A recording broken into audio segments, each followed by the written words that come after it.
Assalamualaikum warahmatullahi wabarakatuh kepada semua pelajar yang Ustazah kasihi sekalian. Apa khabar kamu pada hari ini? Semoga kamu sentiasa bersemangat dan ceria untuk mengikuti pembelajaran kita pada hari ini, iaitu subjek pendidikan Islam tingkatan 2 insya-Allah. Sebelum kita mulakan pelajaran kita pada hari ini, marilah sama-sama kita mengaminkan doa pada hari ini. A'udzubillahi minasyaitonirrajim. Bismillahirrahmanirrahim.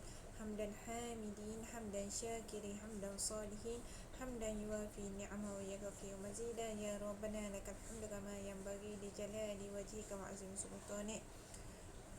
Allahumma aftah alaina hikmataka wa anshur alaina min khazaini rahmatika ya arhamar rahimin. Rabbi shrah li sadri wa yassir li amri wahlul 'uqdatam min lisani yafqahu qawli, amma ba'd. Amin. Alhamdulillah, bersyukur kita pada hari ini kita masih dipertemukan untuk mengikuti pelajaran pembelajaran dan pengajaran di rumah insya-Allah. Kita doakan semoga wabak ini iaitu COVID-19 ini beransur pulih insya-Allah.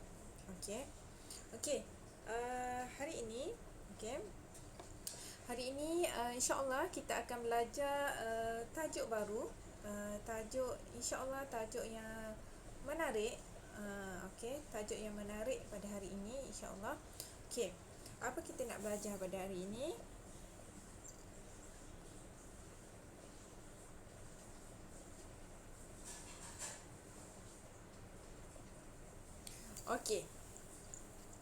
Cuba kamu lihat. Ustazah ada tunjukkan satu gambar. Gambar apakah itu? Ada apa yang dipamerkan dalam gambar itu? Dia kata cegah kemungkaran. Gambar apa tu? Ada gambar tangan, iaitu cegahlah dengan tanganmu. Kemudian apa tu? Jika tidak mampu, cegahlah dengan lisanmu. Iaitu advice.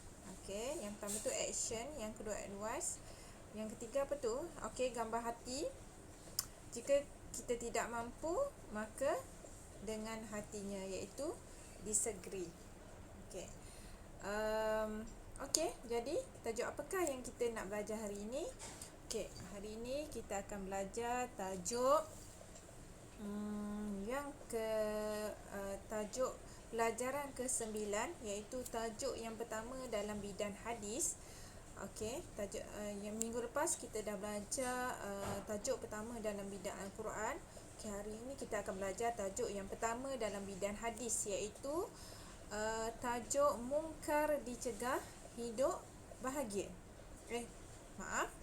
Mungkar dicegah, hidup berkat. Hari ini kita akan belajar tajuk mungkar dicegah, hidup berkat. Kita akan belajar dari satu hadis yang terkenal, hadis yang famous. Mungkin awak semua pernah mendengarnya. Mungkin. Objektif pembelajaran kali ini kita akan baca hadis tersebut dengan betul dan berserta terjemahannya. Ustazah akan baca hadis tersebut. Ustazah nak kamu di rumah tolong ikut Ustazah, boleh? An Abi Sa'idin al-Khudri radhiyallahu anhu qala sami'tu Rasulullah sallallahu alaihi wasallam yaqulu man ra'a minkum munkaran falyughayyirhu biyadihi Fa illam yastati' fa bilisanihi. Fa illam yastati' fa biqalbihi. Wa dzalika adhaful imani. Okey. Sekali lagi Ustazah ulang. An Abi Sa'idin al-Khudri radhiyallahu anhu qala sami'tu Rasulullah sallallahu alaihi wasallam yaqulu man ra'a minkum munkaran falyughayyirhu biyadihi fa illam yastati' fa bilisanihi fa illam yastati' fa biqalbihi wa dzalika adhaful iman. Okey, kita tengok apakah terjemahan maksud pada hadis ini. Okey, kita tengok potongan hadis. Potongan hadis yang pertama, man ra'a minkum munkaran. Okey, iaitu apa maksudnya? Sesiapa dalam kalangan kamu melihat sesuatu kemungkaran. Okey, maksudnya sesiapa di antara kita yang melihat satu kemungkaran, apa perlu buat? Okey, step yang pertama apa yang perlu kita buat ialah falyughayyirhu biyadihi. Maka hendaklah dia mengubahnya dengan tangannya. Okey, kita apa maksud mengubah tangan dengan mengubahnya dengan tangannya? Okey, kita akan perincikan selepas ni. Okey, kita akan perincikan macam mana kita nak ubah dengan tangan. Apa maksud mengubah dengan tangan tu? Kita akan perincikan selepas ni. Yang ini kita hanya baca terjemahannya, boleh? Okey. Step yang kedua, apa yang perlu kita buat? Yang kedua adalah fa illam yastati'. Okey. Sekiranya dia tidak mampu. Okey, maksudnya kalau kita melihat satu kemungkaran tu dan kita tidak mampu untuk mencegah dengan tangan, apa perlu kita buat? Fa bilisanihi. Maka hendaklah dia mengubahnya dengan lidahnya. Okey, maksudnya kalau kita tak mampu untuk menggunakan tangan, kita guna lidah. Okey, macam mana nak guna lidah tu? Okey, apakah yang dimaksudkan dengan guna lidah? Okey, kita akan belajar selepas ni. Okey. Okey, step yang ketiga adalah fa illam yastati'. Fa illam yastati'. Okey, sekiranya dia tidak mampu. Okey, kalau guna tangan tak boleh, tak mampu, guna lidah tak mampu, apa perlu buat? Fa biqalbihi. Maka hendaklah dia mengubahnya dengan hatinya. Jadi kalau tak mampu dengan tangan, kalau tak mampu dengan lidah, maka kita guna hati. Okey, macam mana nak guna hati tu? Okey, kita akan belajar selepas ini. Okey, wa dzalika adhaful iman. Okey, dan mengubah dengan hati tersebut, okey, itulah selemah-lemah iman. Okey, orang yang mencegah sesuatu kemungkaran hanya menggunakan hati, itu merupakan selemah-lemah iman. Okey, jadi berdasarkan hadis yang kita baca ni, okey, berdasarkan hadis yang kita baca dan terjemahannya ni, okey, kita dapat simpulkan bahawa untuk mencegah sesuatu kemungkaran mempunyai 3 step, 3 cara, iaitu sama ada menggunakan tangan, menggunakan lidah dan menggunakan hati. Okey. Okey, apa maksud kemungkaran? Okey, kita sebut kemungkaran. Apa maksud kemungkaran tu? Okey. Kita tengok apa maksud kemungkaran. Okey, mungkar pada bahasa. Okey, pada bahasa adalah okey,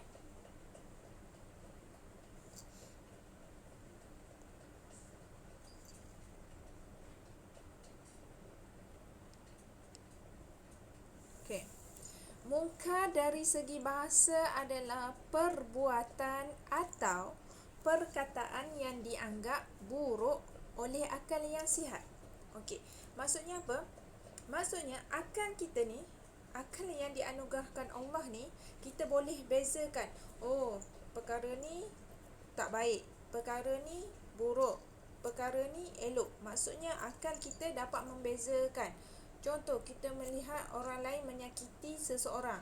Okey, akal kita dapat membezakan, oh, okey, tak baik kalau sekiranya seseorang itu menghina orang lain. Maksudnya akal kita dapat membezakan. Ataupun seseorang melakukan kekejaman pada orang lain. Jadi akal kita dapat mentafsirkan bahawa perkara itu tidak baik okey, kepada seseorang. Okey. Kita tengok. Okey, kita tengok pula apa maksud mungkar. Okey, kita tengok apa maksud mungkar pada istilah. Okey. Okey, maksud mungkar pada istilah.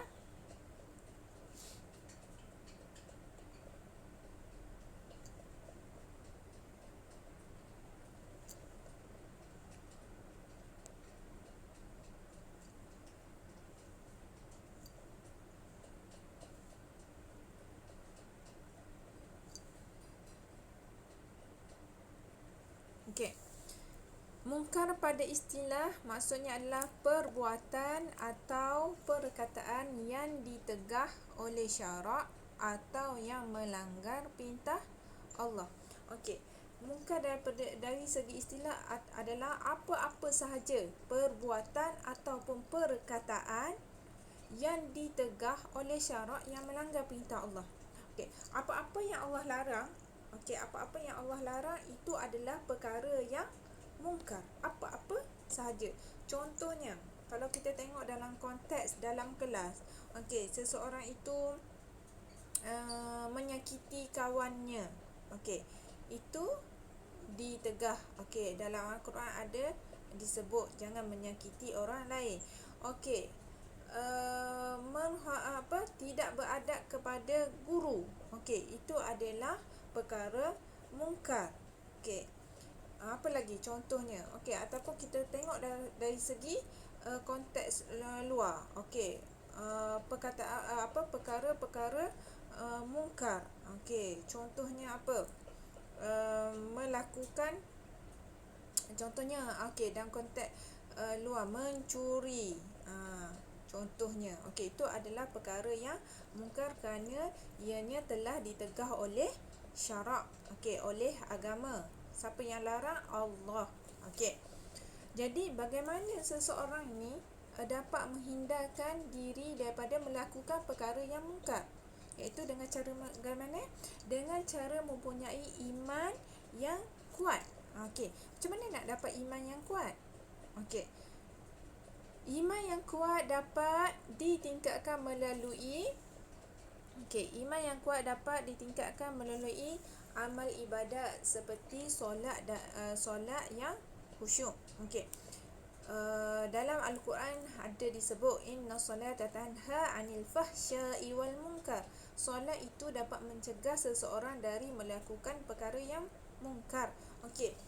Maksudnya kita cuba untuk menunaikan solat dengan sempurna, dengan sebetul-betulnya dari permulaannya, dari ambil wuduk sampai sudahnya kita solat, cuba melakukan dengan penuh kekhusyukan, dengan penuh penghayatan. Insya-Allah solat kita itu dapat mencegah kita dari melakukan perkara mungkar.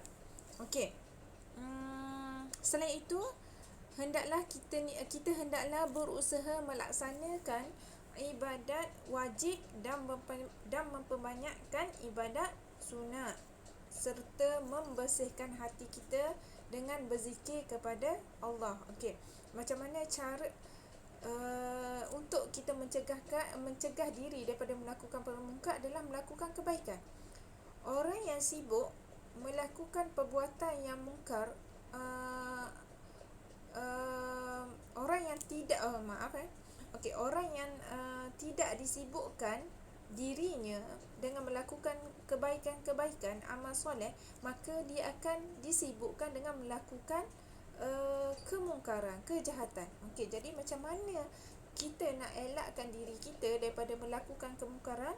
Sentiasalah berbuat baik, sentiasalah berbuat amalan-amalan kebaikan, amalan-amalan soleh, supaya kita kita tak ada masa untuk melakukan kemungkaran tersebut. Okey?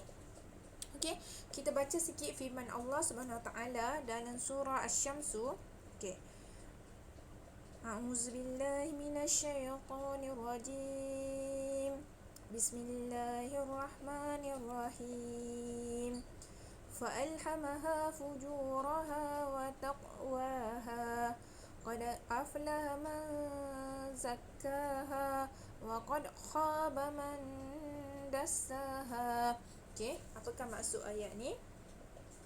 Serta mengilhamkan untuk mengenal jalan yang bawa kepada kejahatan dan yang membawa kepada takwa. Sesungguhnya berjayalah orang yang menjadikan dirinya bersih dengan iman dan amal soleh, dan sesungguhnya hampalah orang yang mengotori dirinya dengan kekotoran, iaitu maksiat. Okey, maksudnya beruntunglah sesiapa yang memenuhi seharian dia dengan perkara-perkara kebaikan, dan maka hampalah rugilah bagi orang yang sehariannya, kehidupannya penuh dengan kemungkaran. Okey.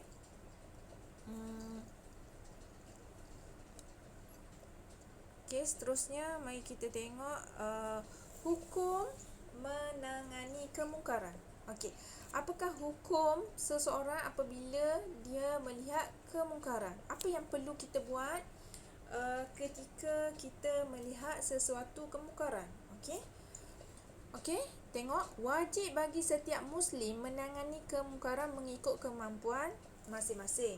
Okey, apabila seseorang melihat satu kemungkaran, kita wajib untuk menanganinya mengikut kemampuan masing-masing berdasarkan hadis tersebut. Kalau sekiranya dia ada kuasa untuk mencegah kemungkaran tersebut, contohnya dia adalah pemimpin ataupun dia orang yang berkuasa untuk mencegah kemungkaran tersebut, dia boleh menggunakan kuasanya, ataupun dia boleh menggunakan lisannya, lidah dia. Okey, dia boleh menggunakan dengan cara menasihati. Contoh, dia tengok kawan dia melakukan kemungkaran. Okey, dia boleh menasihati, menegur kawannya.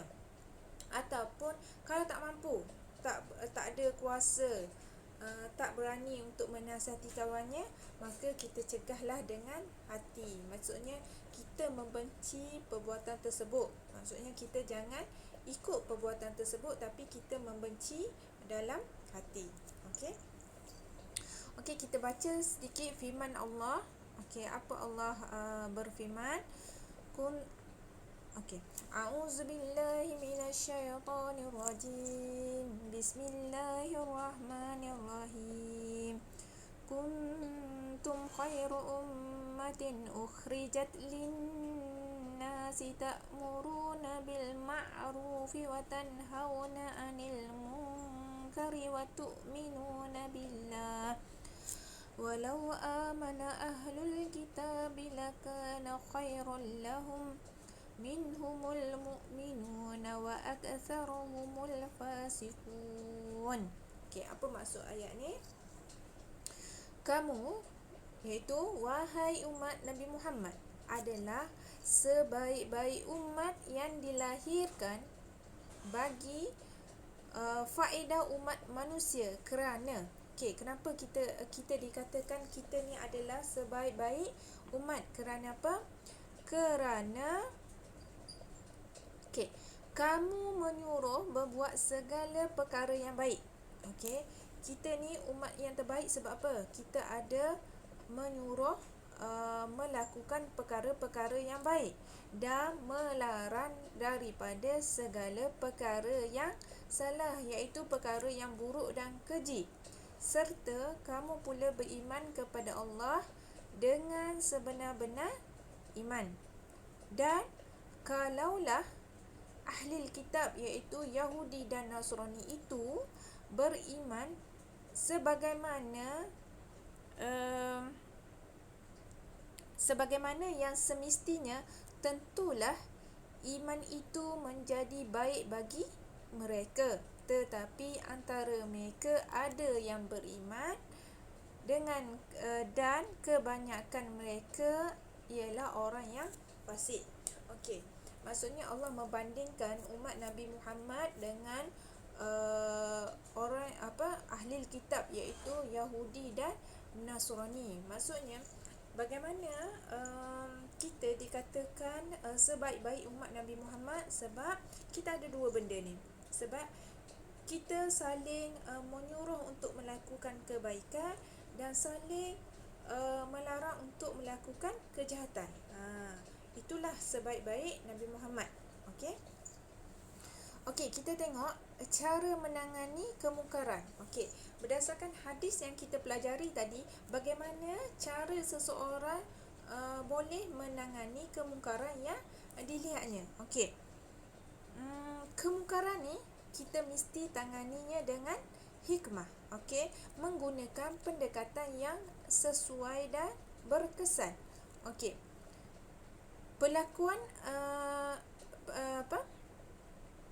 Pelakuan akan lebih pelakunya. Okey, sebab apa? Sebab apa kita perlu menangani kemungkaran dengan berkesan, dengan sesuatu yang sesuai, supaya pelaku kepada kemungkaran tersebut boleh menerima teguran kita dan bersedia untuk meninggalkan kemungkaran tersebut. Okey, jadi kita perlu pilih metod ataupun cara yang sesuai untuk menangani kemungkaran. Okey, kalau kita tengok kawan kita, macam mana kita nak buat? Kalau kita melihat kawan kita melakukan kemungkaran, macam mana kita nak buat? Okey, kalau kita melihat adik-beradik kita melakukan kemungkaran, macam mana kita nak buat? Ataupun kalau kita tengok orang sekeliling kita melakukan kemungkaran, bagaimana kita nak buat? Okey, semuanya ni kena cara ataupun pendekatan yang berkesan. Okey, kita tengok firman Allah. Okey, kita baca dulu firman Allah Subhanahu Wa Taala. A'udzubillahi minasyaitonir rajim. Bismillahirrahmanirrahim. Ud'u ila sabili rabbika bil hikmati wal mau'izatil hasanah wajadilhum billati hiya ahsan. Inna rabbaka huwa a'lamu biman dhalla an sabilihi wa huwa a'lamu bil muhtadin. Okey, apa maksud firman Allah ni? Maksudnya, serulah ke jalan Tuhanmu, wahai Muhammad, dengan hikmah bijaksana dan nasihat pengajaran yang baik, dan berbahaslah dengan mereka yang engkau serukan itu dengan cara yang paling baik. Sesungguhnya Tuhanmu dialah jua yang lebih mengetahui akan orang yang mendapat hidayah petunjuk. Okey, maksudnya dalam ayat ni Allah menyuruh kita untuk berbicara dengan seseorang yang kita mahu nasihati, seseorang yang kita mahu tegur dengan cara hikmah dan bijaksana. Okey, bagaimana kita kena tahu bagaimana cara untuk menasihati seseorang dengan bijaksana. Okey, kalau orang macam ni, bagaimana kita nak buat supaya dia boleh menerima teguran kita? Okey, kalau orang macam ni pula, macam mana kita nak buat supaya dia boleh menerima nasihat kita? Okey, kita tengok kepada mad'u, kita tengok kepada orang yang kita mahu nasihati tersebut. Okey, caranya berbeza. Nasihat kepada adik kita lain, nak nasihat kepada kawan kita lain, nak nasihat kepada ustazah lain, nak nasihat kepada ibu bapa lain, ibu bapa mahu nasihatkan kepada anaknya lain. Okey, caranya berbeza. Okey, kita tengok cara menangani kemungkaran berdasarkan hadis yang kita belajar tadi, iaitu Cara pertama iaitu falyughayyirhu biyadihi. Okey, menggunakan tangan. Okey, macam mana yang disebutkan dengan menggunakan tangan? Okey, iaitu mengubah dengan kuasa yang ada pada seseorang mengikut kemampuan dan bidang kuasa seperti seperti ketua keluarga, ketua kelas, pengawas, ketua masyarakat dan ketua negara. Maksudnya mengubah dengan tangan adalah menggunakan dengan kuasa yang ada. Contoh, ketua keluarga. Siapa ketua keluarga? Seorang suami ataupun seorang ayah. Apabila dia melihat sesuatu kemungkaran dalam rumahnya, contohnya anak-anaknya tidak menutup aurat ataupun isterinya yang tidak menutup aurat. Jadi bagaimana dia boleh menangani kemungkaran itu? Dia boleh menggunakan kuasanya. Sebab seorang suami, seorang ayah ada kuasa ke atas isteri dan anak-anaknya. Dia boleh tegur. Dia boleh beritahu, tegur dengan baik-baik, tutuplah aurat wahai isteriku, tutuplah aurat wahai anakku, tutuplah aurat. Ataupun ketua kelas. Ketua kelas ada kuasa, dia boleh menggunakan kuasa yang ada untuk mencegah kemungkaran. Contohnya, dia tengok dalam kelasnya ada seseorang melakukan kemungkaran. Contohnya, ada ejek-mengejek dalam kelas. Orang ni Abu kata pada Ali ejek Abu. Jadi ketua kelas dia boleh menggunakan kuasanya. Dia boleh melaporkan kepada guru kelas ataupun mana-mana guru. Ataupun berlaku kemungkaran pergaduhan dalam kelas. Kuasa ketua kelas dia boleh melaporkan kepada guru. Contohnya apa lagi yang paling besar? Ketua masyarakat, iaitu ketua kampung. Contohnya kita ada ketua kampung ataupun ketua taman. Contohnya kita boleh menggunakan kuasa tersebut untuk menangani kemungkaran, mencegah setiap kemungkaran daripada berlaku. Dan yang paling besar adalah ketua negara. Ketua negara boleh meletakkan satu undang-undang yang boleh memberi hukuman kepada pelaku setiap kemungkaran. Contohnya orang mencuri, kita ada mencuri adalah satu kemungkaran. Kita ada undang-undang. Kalau orang yang mencuri, bagaimana? Contohnya kemungkaran membunuh. Kita ada undang-undang. Macam mana hukuman kepada pembunuh ataupun apa lagi? Contohnya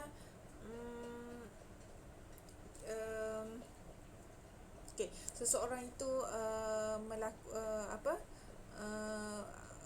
berkhalwat, berdua-duaan di tempat yang tersembunyi, melakukan perkara-perkara yang tak elok. Kita ada penguat kuasa yang akan menangani mencegah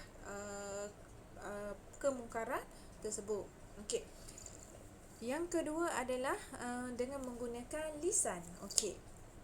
Ini adalah cara kedua yang boleh kita tangani menggunakan lisan, iaitu menegur ataupun menasihati atau melaporkan kemungkaran sama ada secara lisan atau tulisan. Kita boleh menggunakan lidah kita. Sama ada kalau kita ada keberanian, kalau kita mampu untuk menegur seseorang menggunakan lidah kita, menasihati, kita boleh tegur. Contohnya ada kawan kita melakukan sesuatu kemungkaran.